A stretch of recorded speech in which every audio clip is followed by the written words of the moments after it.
एक बार एक राजा शिकार के उद्देश्य से अपने काफिले के साथ किसी जंगल से गुजर रहा था।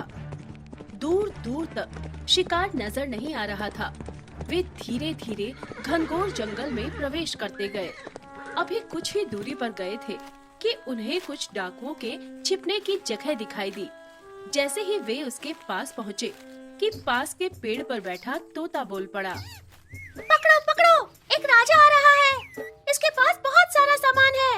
लूटो लूटो, जल्दी आओ जल्दी आओ। तोते की आवाज सुनकर सभी डाकू राजा की ओर दौड़ पड़े। डाकुओं को अपनी ओर आता देख राजा और उसके सैनिक दौड़कर भाग खड़े हुए। भागते भागते कोसों दूर निकल गए। सामने एक बड़ा सा पेड़ दिखाई दिया। वे लोग कुछ देर सुस्ताने के लिए उस पेड़ के पास चले गए। जैसे ही पेड़ के पास पहुँचे कि उस पेड़ पर बैठा तोता बोल पड़ा, आओ राजन, हमारे साधु महात्मा की कुटिया में आपका स्वागत है। अंदर आइए, पानी पीजिए और विश्राम कर लीजिए। तोते की इस बात को सुनकर राजा हैरत में पड़ गया और सोचने लगा कि एक ही जाति के दो प्राणियों का व्यवहार इतना अलग अलग कैसे हो सकता है। राजा को कुछ समझ नहीं आ रहा था। वो तोते की बात मानकर अंदर साधु की कुटिया की ओर चला गया।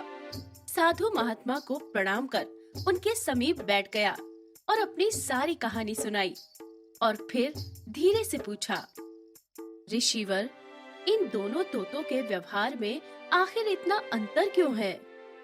साधु महात्मा ने धैर्य से सारी बातें सुनी और बोले, ये कुछ नहीं राजन, बस संगति का असर है।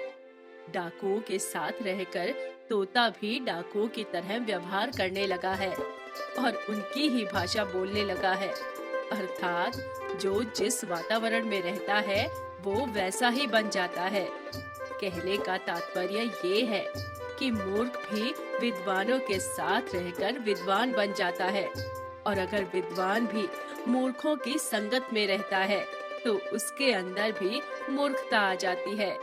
इसीलिए हमें संगति सोच समझकर करनी चाहिए।